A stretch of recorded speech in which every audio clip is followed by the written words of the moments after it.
Using this customization, you can import price list from Excel sheet.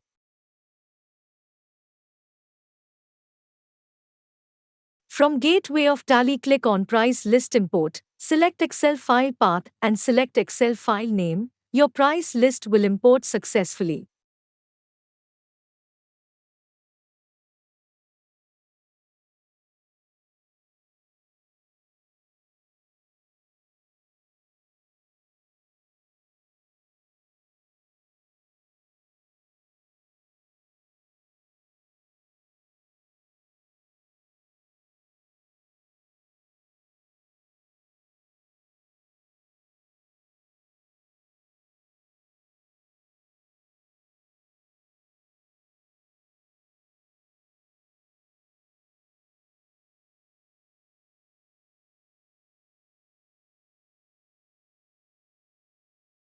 You can view your price list here. More info, call us on below numbers.